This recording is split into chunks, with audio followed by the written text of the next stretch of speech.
I do have a phone number for Muriel. Maybe I'll text that to you, Charity, if that's all right.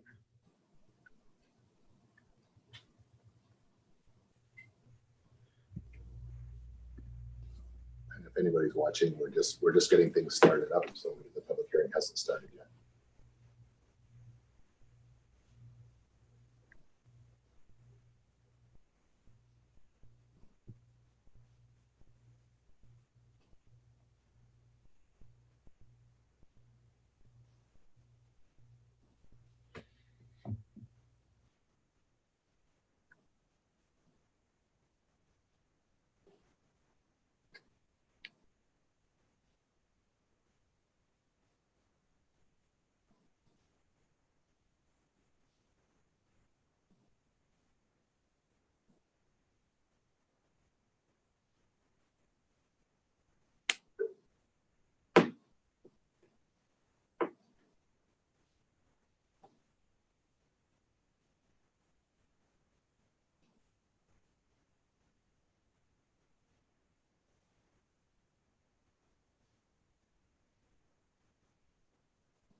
They're unable to unmute their phone.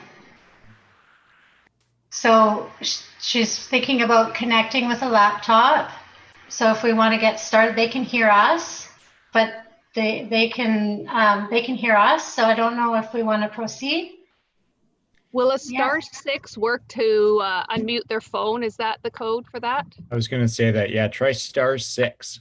I've heard that's, but I think that's when you're connecting by phone, but could be worth a shot.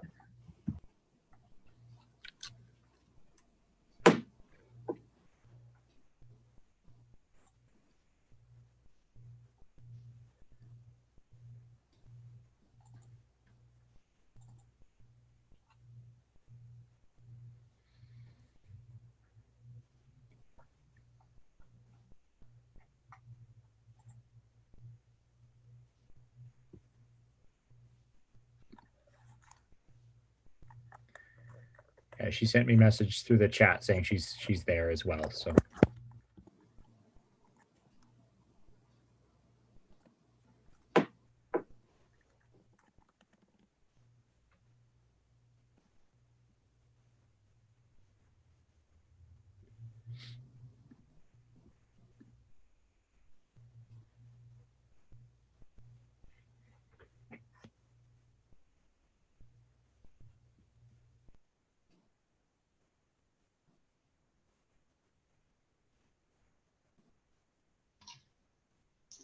It's not working.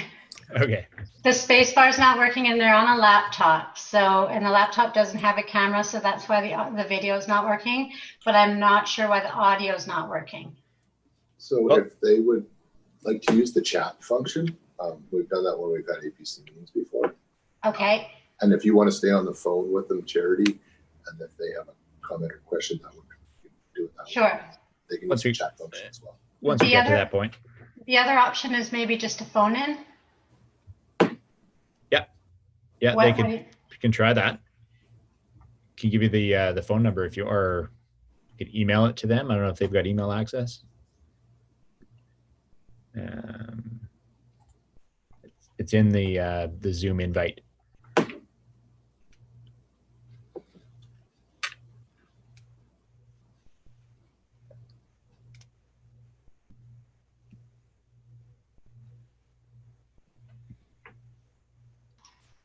Okay, go ahead with, they'll use the chat for now and they'll try to figure it out. And I have them also on the phone. Great. Thank you, Charity. Okay, good evening, everyone. I call this public hearing to order. I'd like to recognize and appreciate that we are holding this hearing within the traditional territories of the Taschat and Hoopacheset First Nations. My name is Pam Craig, and I am the alternate director for Beaver Creek electoral area. I'd like to introduce to you the ACRD planning staff, Mike Erg, Alex Dyer, and Charity Hallberg Dodds. This hearing is being held electronically using Zoom. It is being recorded and is live streaming on our website. Would staff please provide direction and instruction on how to participate in this hearing, including process requirements? Sure. Thank you, Pam. So thank you, everybody, for connecting to our electronic public hearing. I know it can be complicated. So we just want to start off by highlighting some of the tools that we can use in Zoom that will help you participate, as well as talk about our process, which will keep the hearing run smoothly. So if you're participating online, you have the option of turning on or off your video and muting or unmuting your audio, so other meeting participants can see or hear you. I see everybody's done a good job of that. So these controls are on your bottom left of your screen. You don't feel like you have to shut your video off. It's just it's more to do with the audio. So we ask that people keep your audio muted at all times, unless you're going to speak, just to reduce the background noise. This can make it hard for everyone to hear. There will be an opportunity to speak after the applicant introduces their proposal and staff add any additional info. So that would be the time where we will ask people to make their comments, ask their questions. If you can participate by phone, Muriel and Dana, you can, if you phone in, you can mute or unmute your line at any time by pressing that *6. And otherwise, feel free to use the chat function. So there is a chat feature accessed at the controls at the bottom of the screen. If you'd like to ask a question at any time, please put it in there. All questions will be addressed by staff during the public hearing, so feel free to ask them as you think of them. These questions will be brought forward when the chair or staff asks for those public comments. There's also going to be a final opportunity at the end of the public hearing for people to make any final comments that they want to make. So when staff calls upon you to comment on the bylaw or ask your questions, we ask that you either put your hand up or call out that you'd like to speak. Once you've been recognized by staff or the chairperson, we ask that you unmute your line and then state your name and address following by your comments. And then again, just to reiterate that we are live streaming this, and it is available on the ACRD website, and a recording of which will be available publicly afterwards as well, which will help us with the meeting minutes as we prepare them. So I'll send it back to you for now, Pam. Thank you. Okay. Thank you, Alex. The subject of this hearing is Bylaw P1407. This bylaw is applicable to 6765 Beaver Creek Road and is necessary to facilitate a 3-lot subdivision proposal. If you have questions or comments about any other unrelated topic, I ask that you contact Regional District staff after this hearing has been terminated. So staff, would you please read out the notice of public hearing? Yes, thank you. Public hearing for residents and property owners within electoral area E, Beaver Creek, will be held to consider bylaw P1407. This bylaw is a zoning atlas amendment to rezone Lot A, District Lot 162, Alberni District Plan 25108 from Small Holdings A1 District to Acreage Residential RA2 District to facilitate a 3-lot subdivision proposal.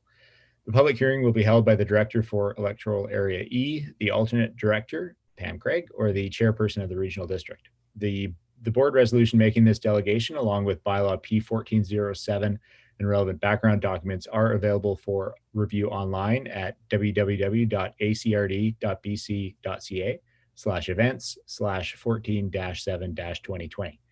Now, planning staff are available to answer questions through email and or by phone during normal office hours, 8 a.m. to 4:30 p.m. Monday through Friday, excluding statutory holidays from June 26, 2020 to July 14th, 2020.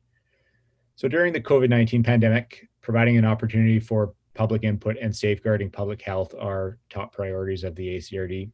We consider written submissions, or we ask that you please consider written submissions as an effective means to provide your input.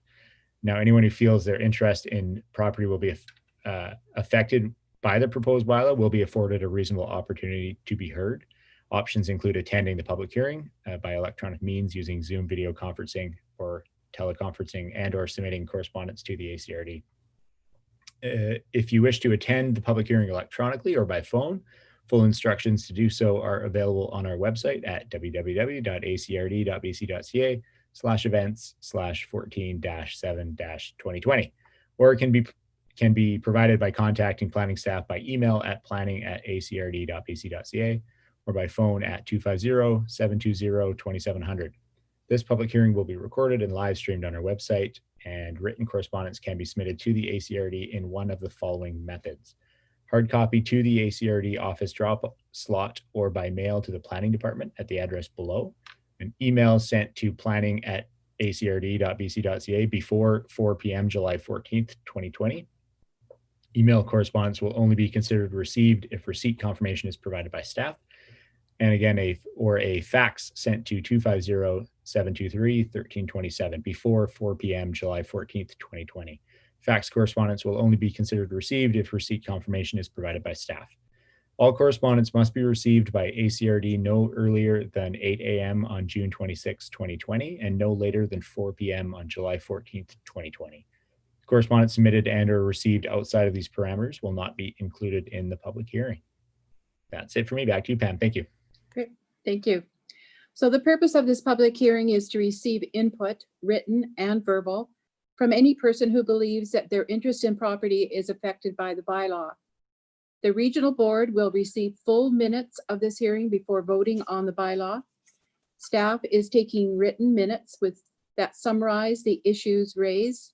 Please speak clearly to ensure accuracy.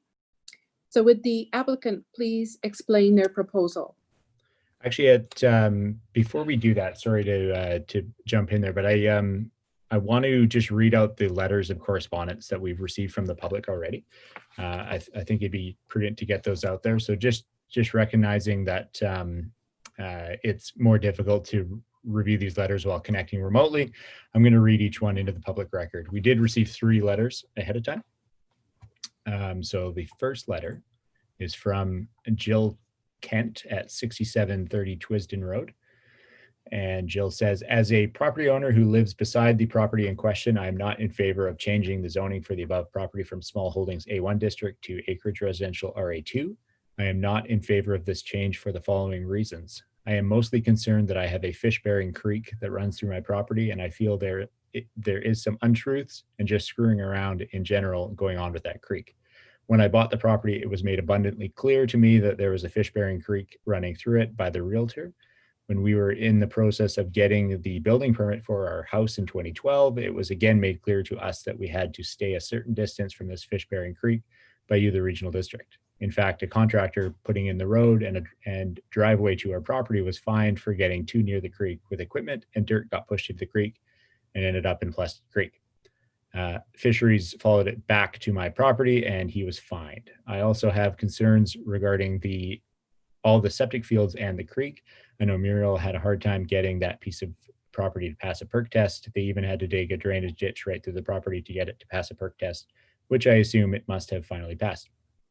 So no, I am not in favor of this bylaw P1407, and my vote is no to it. Yours sincerely, Jill Kent. And I just want to note too that all of these letters are available as public correspondence on the website. So if anybody wants a copy of that, feel free to go to the website that I listed off earlier. The second letter is from Alan Kent at 6730 Twiston Road.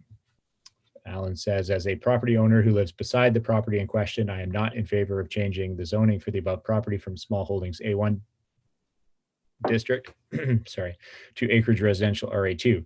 I am not in favor of this change for the following reasons. I've put in over 3,000 septic systems in Nanoose Bay, so I am somewhat experienced in installing septic fields. This property would not pass a perk test last year, so I doubt it could adequately allow that many septic systems on that particular piece of property. My other reason voting no to this bylaw P1407 is on my property, 6730 Twiston Road. A fish-bearing creek runs through the property and flows into 6765, 6755 Beaver Creek Road, which is this property. And from there flows onto the property on the corner of Smith Road and Beaver Creek Road.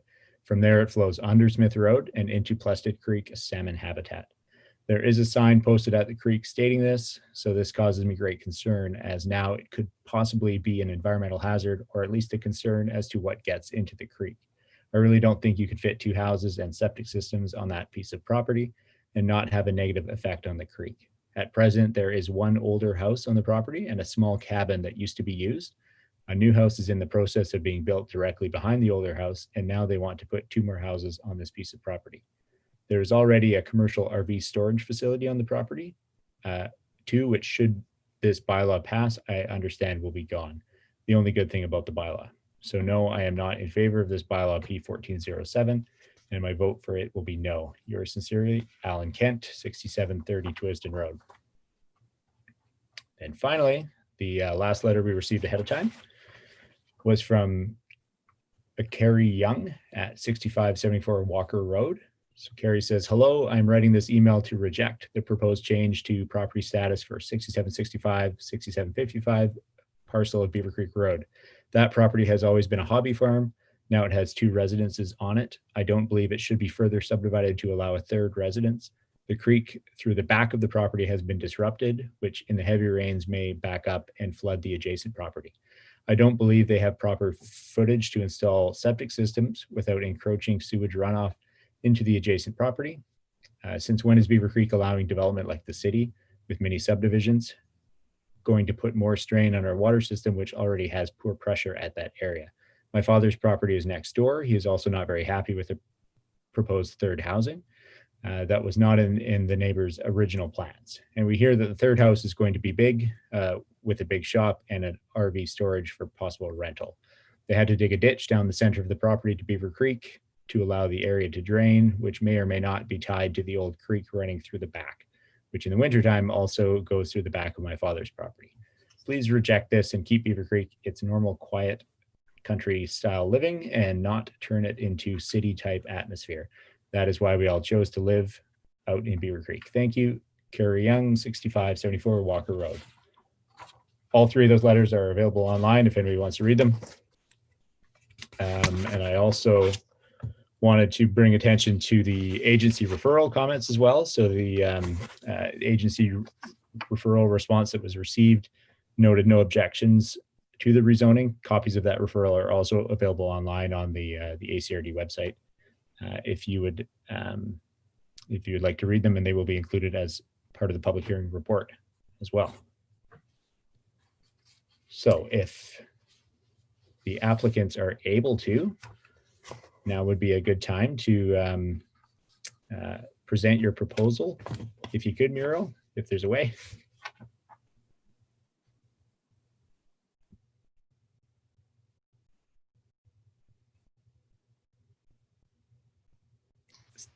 Still muted. They're trying to connect by phone. Okay. Why don't I make some comments about introducing the application, and then by then maybe they can chime in. So the applicant's intention here is to rezone the 5-acre property that they have in order to facilitate a 3-lot subdivision, as we noted, with a plan to create 2 1.2-acre parcels and a 2.5-acre remainder. The proposal complies with the Beaver Creek Official Community Plan, and final approval is subject to confirmation from a registered on-site wastewater practitioner that the proposed lots are capable of accommodating on-site sewage disposal to meet that 1 acre density. The site has been assessed already by a wastewater professional, and the details of which are provided in the background documents on the website. And before, it looks like they've connected now, but before we get to you guys, I just want to lay out some of the things that were addressed in the correspondence. So there's the water course was mentioned a few times. Some concerns have been raised that the drainage course that dissects the property. So included with the background documents is a professional biologist assessment provided by Toth and Associates, Environmental Services. Based on their assessment, it is the biologist's opinion that the drainage course does not represent a natural water course on or upstream of this property. In their review, they found that the drainage originates from the ditch along Twisden Road and the runoff from larger properties north of Twisden, but that it does not, in effect, constitute a natural water course. I'm in the sun here. So the biologist noted that the drainage does provide seasonal surface flow into Plested Creek. As such, prescribes that any dredging or alteration of that ditch occur in the summer months, and that the bank and ditch be revegetated and reseeded as required. So as this drainage does not constitute a natural water course, our building setbacks do not apply. However, there are requirements for the location of any on-site sewage disposal systems, and we will rely on the wastewater professional to design and install a system that complies with the sewage regulation, which is mandated by Island Health. There's also mentioned the Yep. Oh no, I didn't know if you're finished or not. I was just gonna give you some info. That's fine, Dana. I'm okay to talk? You go ahead, please do. Okay. Can you just ahead of time, sorry, can you just state your name and address just so we have it for the minutes? Yeah, my name's Dana Paquette, 5576 Swallow Drive, Port Alberni, BC. Thank you. And I was just going to comment on concerns about the septic. The one house at the back, which is the cottage house, we're removing the septic field at the front by Beaver Creek, and we're installing a bigger septic field. So there is actually no septic field back there. So the only, and as far as the other two lots, the far lot, from my understanding, the septic is going to be pumped to the front and combined with a mutual septic field. That's not a for sure, but just so if anybody's curious what's happening there with that. That's great, thank you. Is there anything else you'd like to add in there, Dana or Muriel, just about the development in general? Yeah, the creek hasn't been disturbed. We got, we're set back from the creek as it is on our builds. The second build at the back is going to be even farther away from the creek than the carriage house is currently. I'm just trying to remember because we were trying to get hooked up there, and I was trying to remember what the concerns were. I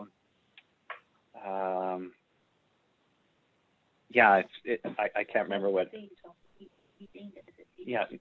No, they got the report, Muriel.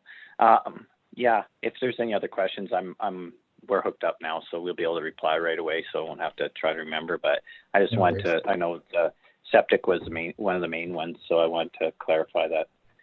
Sure, thank you. Carriage house. The other, so speaking of the carriage house, I wanted to address that as well. So there is, as many people know, is noted in the letters, I think, that there is a second home that's currently under construction on the property. The current A1 zoning allows for 2 single-family dwellings on this property, and should the rezoning application proceed, a second dwelling would still be permitted as an accessory dwelling unit in the RA2 zone, regardless of whether the property is subdivided or not. So the applicants are choosing to proceed with building the second home now, but it doesn't impact the rezoning or any future subdivision in that property. And then the last thing that was mentioned was the some discussion about potential commercial RV rental on this property. So we just want to be clear that the RA2 zone does not permit any commercial or storage uses, and moving forward, we will ensure that any use on this property complies with the requirements we have in the ACRD zoning bylaw, as well as the Beaver Creek official community plan. Absolutely. Great. Did you guys have Do you have anything else you want to comment on right now? No, not at this moment, no. Great. So maybe at this point, we can open it up to any questions from the public. Julia and Mike are on the line. If you'd like to ask any questions, feel free to do so now.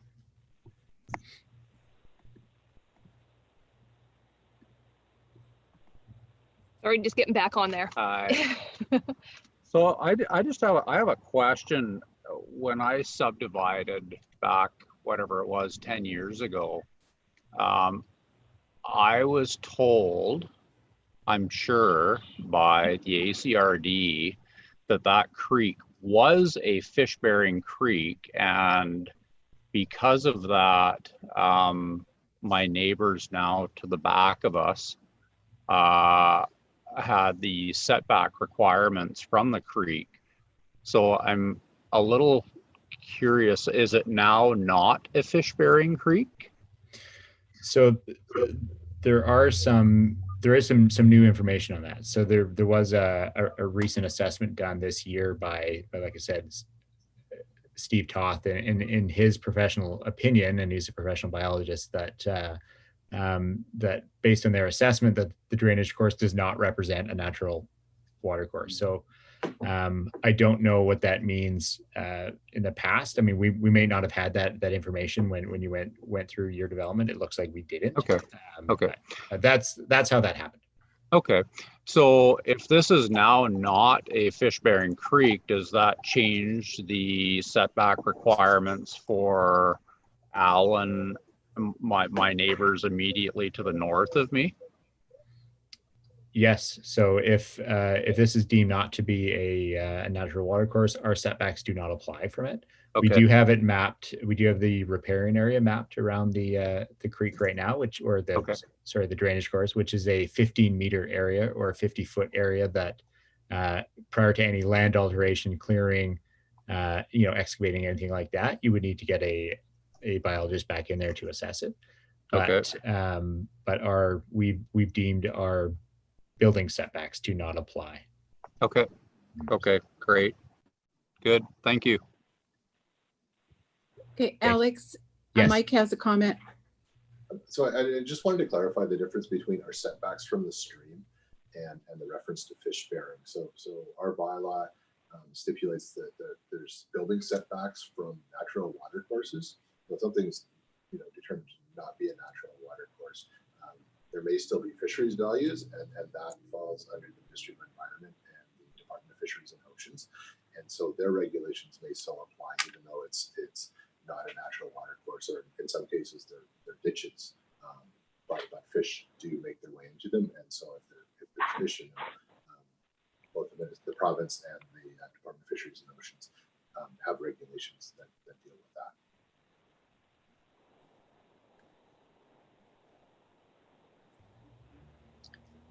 Okay, anything further, Alex? Not for myself, no, and I don't see any other questions in the chat.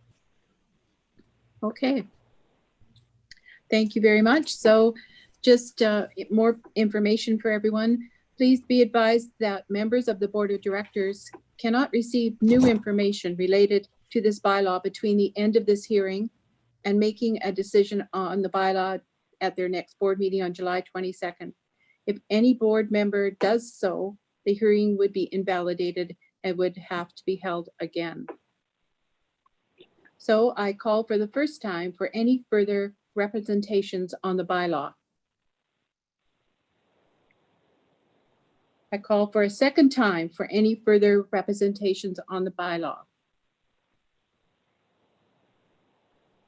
I call for the third time for any further representations on the bylaw. Hearing no further comments, I declare this meeting terminated.